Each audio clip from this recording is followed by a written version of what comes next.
Welcome to Family History Mysteries, a podcast that tells the stories uncovered through family history research, the unexpected stories of everyday people. I am an avid family historian who has been compiling my family tree for over 15 years, with nearly 20,000 people recorded in my tree. And please put a review on my podcast. That will certainly help in getting the word out there and creating more listenership. Episode 148. The largest gold nugget found in the world. Known as the Welcome Stranger, it was considered by most authorities to be the biggest gold nugget ever found. It was found at Moliagul, Victoria in 1869 by John Deason and Richard Oates. In the 1850s and 1860s, Moliagul, where the nugget was found lodged in the roots of a tree, was a booming gold rush town with 11 pubs. The nugget was found only 3 centimetres below the surface, near the base of a tree on a slope leading to what was then known as Bulldog Gully. It had a gross weight of 109.6 kilograms, its trimmed weight 78 kilograms, and its net weight 72 kilograms. At the time of the discovery, there were no scales capable of weighing a nugget this large, so it was broken into 3 pieces on an anvil by Dunolly-based blacksmith Archibald Walls. Deason, Oates and a few friends took the nugget to the London Chartered Bank of Australia in Dunolly, which advanced them £9,000. Deason and Oates were finally paid an estimated £9,381, equivalent to 3 to 4 million in today's money, for their nugget, and it became known as the Welcome Stranger. The nugget was soon melted down and gold was sent as ingots to Melbourne for forwarding to the Bank of England. It left the country on board the steamship Reigate, which departed on the 21st of February 1869. At Moliagul, Deason had met Richard Oates, whom he'd known in his boyhood, and whose gold-seeking adventures had been no profitable than Deason's. The 2 men again became mates and formed a partnership to work Deason's land and to continue prospecting in their spare time. Under this arrangement, they worked on until 1869, but the results on the whole were mediocre. Owing to dry weather, the water supply was low and the men were unable to work on their puddling machine capacity. So, on the day of the sensational find, it was decided to treat only a few loads of wash. Deason to do the digging and Oates to attend to some work on the farm. On this day, each man went about his task. Deason had taken out a few loads of earth and was stripping the surface for the last lot when his pick struck something hard and bulky just below the surface. Getting his pick under what he thought to be a big rock, he levered it up, and as the object broke through the surface gravel, he saw the glitter of gold.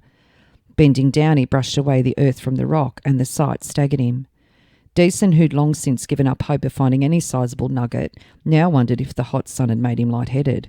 But his doubts were soon resolved. He had followed the Golden Trail for 15 years, and this at last was his reward.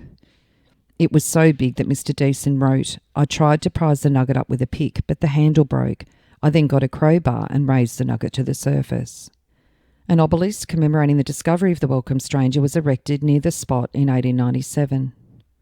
A replica of the Welcome Stranger is in the old Treasury building in Treasury Place, Melbourne, and another replica is owned by the descendants of John Deason and is now on display at the Dunolly Rural Transaction Centre. William Parker did a reenactment photo, and he was a photographer who had a studio in Dunolly, and there's a picture of the miners and their wives, that is Richard Oates, John Deason and his wife, posing with a replica of the Welcome Stranger nugget. There's also a statue at Redruth, Cornwall, England, celebrating the find, which is where the men came from. John Jenkins Deason was born in 1829 on the island of Tresco on the Isle of Scilly, 45 kilometres off the southwestern tip of Cornwall in England.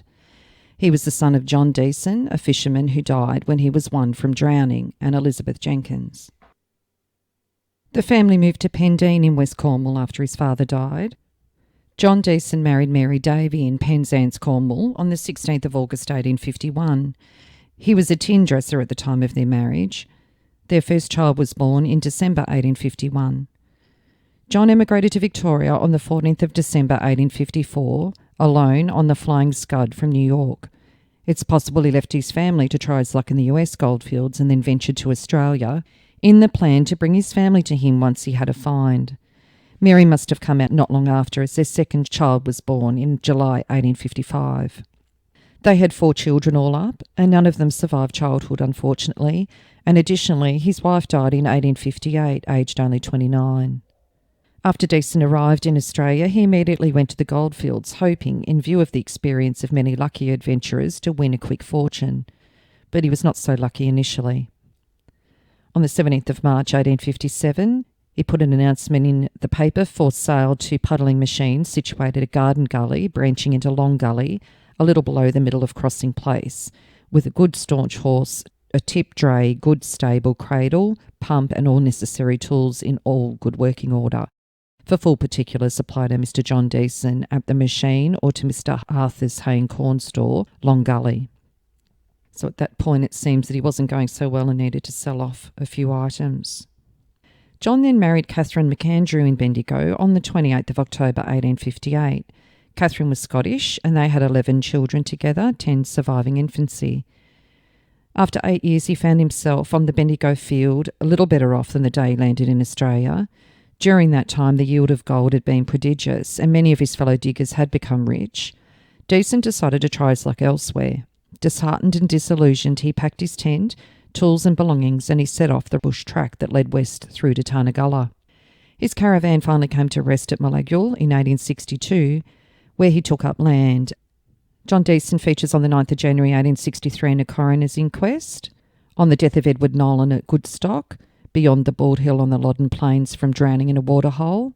The evidence given was that Mr. Glover of Morong on the Bullock Creek, it appeared that the deceased worked on his farm as a labourer, and when he left Mr. Glover's employment and on the afternoon of the 6th, the deceased, according to the evidence of Mr. John Deason of Woodstock, hired with him on the afternoon of that day, and the deceased was drowned in less than 8 hours afterwards whilst watering his horses. The deceased man was accompanied to the waterhole by a man named Richard Oates, a workman of Mr. John Deason's, also riding a horse to water it. From Oates's evidence, it appears that he rode his horse into the usually used end of the waterhole, whilst the deceased rode his horse into the opposite end, rarely used, and that whilst Oates's horse was drinking, he heard a splash. Upon raising his head to look, he saw that the horse and Nolan were entirely under the water, and that Oates could only see the head and neck of the deceased above the water. Oates called to Nolan to save himself the best way he could, that the deceased got off his horse. Oates doing the same, and that Oates, on securing both horses, left the waterhole, and while Nolan was struggling in the water, he ran along the bank, stretching a stick to him, which he could nearly touch, when he sank and was not again seen until taken out dead. The deceased, though supposed to have been a sailor, could not swim. However, there was a strong feeling that Oates might, from the position and the shape of the waterhole, have at least done more to save Nolan, or that before he had time to do so, Nolan sank to the bottom, probably stemmed by a kick from the horse in the struggle to release himself after Oates had called to him. In consequence of this feeling, the coroner, assisted by the jurors, stripped the clothes off the body and carefully examined it all over, but nothing appeared to justify that supposition, and a verdict of accidentally drowned was returned. So in 1863, it seems at this time that Oates and Deason have found each other, and Oates is working for Deason. Deason continued with gold mining and workings most of his life, although he became a storekeeper at Moliagul, and he lost a substantial portion of his wealth through poor investments in gold mining. The farm that he bought near Moliagul is where he died in 1915 at the age of 85. His children: Thomas Deason was born on the 14th of September 1859 in Golden Square, Victoria. He married Esther Eddie Pollard in Victoria in 1878, and they had 9 children. Esther died in 1910. Thomas then married Anna Agatha Burns in Victoria in 1915, when he was 56 and Anna 37, and they had a son together. Thomas was an engine fitter and they lived at Sunshine West, and Thomas died in Sunshine West on the 2nd of February 1928 at the age of 68. Hugh McAndrew Deason was born in Sandhurst, now known as Bendigo, in 1861 and died in infancy. Henry Jenkins Deason was born in Sandhurst on the 6th of February 1862. He died at Dunolly on the 22nd of June 1832 at the age of 70. Hugh McAndrew Deason was born at Bulldog Gully, Moliagul, on the 16th of August 1864. He married Elizabeth Ann Scadden in Victoria, and Hugh died in Bendigo on the 6th of September 1940 at the age of 76. Elizabeth Deason was born at Bulldog Gully, Moliagul in June 1866. She married Hugh Robinson in Fitzroy on the 29th of October 1892 when she was 26 and Hugh 54. He had been married previously and had 8 children by his first marriage. Hugh was a draper, clerk and a lay reader. Elizabeth and Hugh had 3 children together. They lived at Footscray and Elizabeth died in Heidelberg, Melbourne in 1953 at the age of 87. Alfred Deason was born in Dunolly in May 1868. He married Alice Ann Scadden in 1898. They had 7 children, with 3 daughters having unusual names: Leaflet Lovelock, Zephyr Evelyn and Venus Adrienne. Alfred died in Bendigo on the 17th of July 1933 at the age of 65. His 7th child, Catherine Deason, was born in 1870 in Denolly. She married Christopher Smith Davies in Malden on the 2nd of June 1900 when she was 30 and Christopher 39. They had 2 children and Catherine died at Denolly on the 19th of April 1935 at the age of 65. Grace Oates Deason was born at Moliagul in 1872. She married Augustus Herard in 1892 and they had 4 children. And Grace died in Cheltenham, Victoria on the 13th of October 1856 at the age of 84. The 9th child, John Edward Deason, was born at Moliagul on the 6th of April 1874. He married Louisa Ann Opie in Albany, Western Australia on the 11th of June 1900. They had 4 children and John died at Boulder, Western Australia on the 25th of March 1940, aged 65. The 10th child, James Joseph Deason, was born in 1876 at Moliagul. He married Florence Emily Thomas in Albany, Western Australia in 1901, and James died at Kahuna, Victoria on the 4th of September 1950, aged 74. And the youngest child, Mary Ann Deason, was born at Moliagul in 1878. She did not marry and died at Kew, Victoria in 1913, aged only 35. Richard Oates was born about 1827 at Pendeen in Cornwall. He was baptised on the 17th of April 1827. He was the only child of Richard Oates, a copper and tin miner, and Elizabeth Burnett. Richard Oates Sr. died about December 1865, and Richard's mother Elizabeth died sometime after 1871 and was buried alongside her husband at Pendeen. Richard Jr. placed a fine memorial on their graves.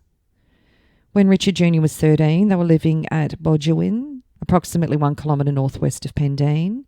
In 1851, Richard was living with his parents and was a shoemaker. Richard arrived in Melbourne on the 25th of July 1854 on board the Norwood.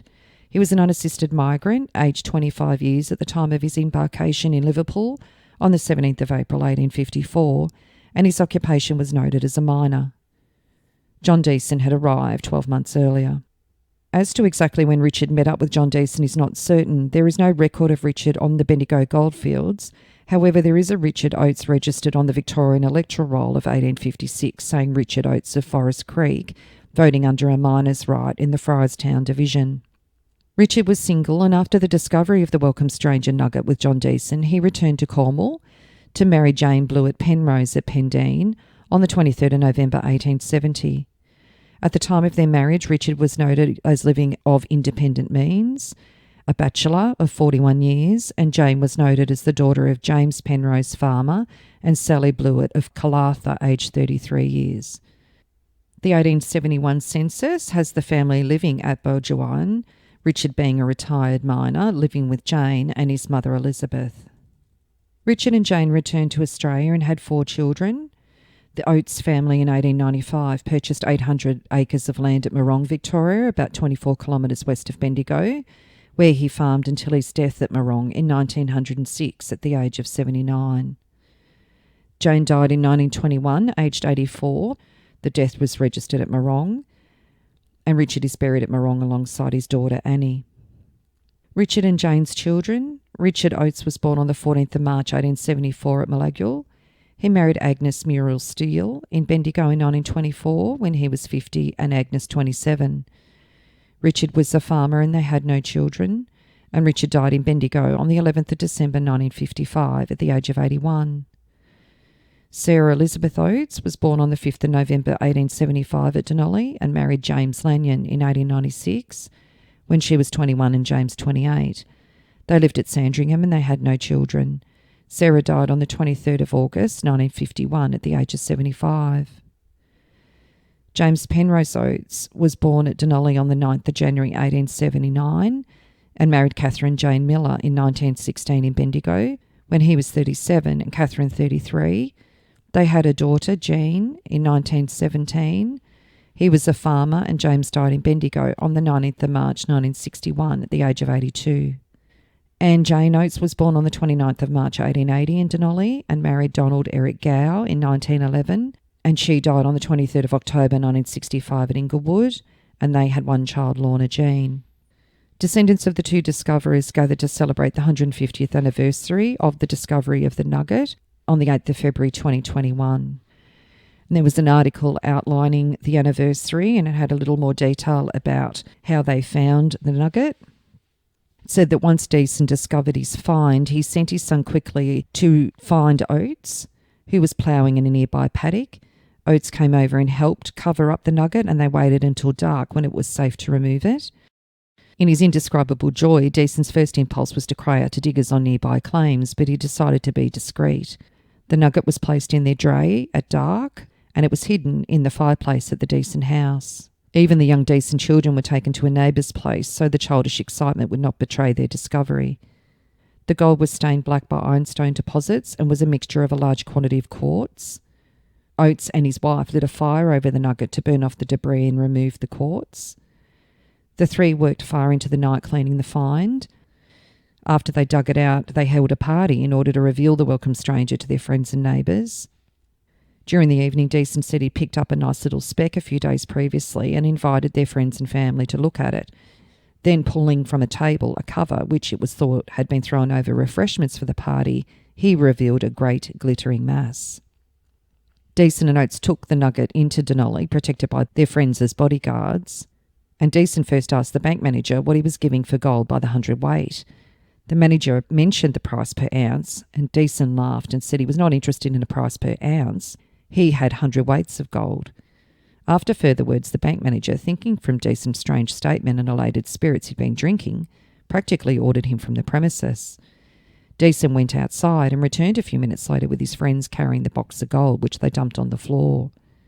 News of the sensational find spread quickly, and a big section of the crowd of the Dunolly goldfields quickly assembled, hoping to get a glimpse of the monster nugget. Deason's dray moved along Dunolly's main street, Broadway, from the bank to the Smith's Forge, and the crowd included many Chinese with open-mouthed wonderment as they stood around watching the blacksmith's assistant with the sledgehammer and cold chisel hacking the nugget to pieces. There was 5 hours of hammering at the blacksmith's. And there's an article in the paper, Denali, 10th of February. The nugget which was discovered yesterday morning beats anything ever found before in any part of the world. Great excitement exists all around Dunolly, and people are arriving from all parts to see the nugget, and it's been christened the Welcome Stranger. And another story detailing the discovery was run in the Dunolly and Betbetshire Express on the 12th of February 1869. The Dunolly district, after having turned over a multitude of nuggets that puts every other goldfield in the colony in the shade, has at length, in the words of Melbourne's journals, beat the world in producing the largest mass of gold on record. Deason and his mate had been working the ground for several years past, and is well known had got in digging parlance so hard up as to have been refused credit for a bag of flour a week or so ago. And we believe the very day of the discovery were reminded by a tradesman that they are indebted to him for a few shillings. Several interesting incidents might be published in connection with the finding and the finders of the nugget. Oates has, we believe, neither kith nor kin with whom to share his prize, but probably soon will have. Deason has a wife and family at Moliagul and holds 80 acres of land which we believe he intends to settle down upon and cultivate. Oates, we understand, intends shortly to visit his home at Land's End. And then in the Dunolly and Betbetshire Express on the 12th of February 1869, it says, "We have visited the locality to be henceforth rendered worldwide in its fame. The spot where the nugget was found is marked by a post and was pointed out to us by the two fortunate finders of the welcome stranger. Oates and Deason informed us they came to the colony in 1854. On the 19th of February in that year they reached Bendigo, and from that time have been engaged as working miners with varied success and difficulties appertaining to digger life. On the whole, they've just managed to make a living by dint of hard work and thrift. About 7 years ago they settled down at Moliagul and have been steadily working there since, chiefly washing out about 9 inches to a foot of the surface soil in an old-fashioned horse puddling machine. Mr. Deason informed us they had many times washed a whole week for half an ounce of gold, while at other times they were very fortunate. Within 100 yards of the spot where the welcome stranger was unearthed, they some time ago found 2 other nuggets, one weighing 108 ounces and the other 36 ounces. They've stripped and washed the surface soil from several acres of land, and their working are easily traced by the red clay they've bared. They informed us that this red clay contains a little gold but not enough to pay, and consequently they do not wash it. They pointed out to us a peculiar kind of red clay similar to half-burnt brick, which they regard as indicative of gold and which has always been found associated with their larger finds, and particularly so with the immense mass of gold found by them on Friday last. It is worthy of remark that at the time of our visit, Deason and his mate were working away in their shirt sleeves at the claim as if nothing happened out of the ordinary. We're glad that the monster has fallen to the lot of such steady and industrious men.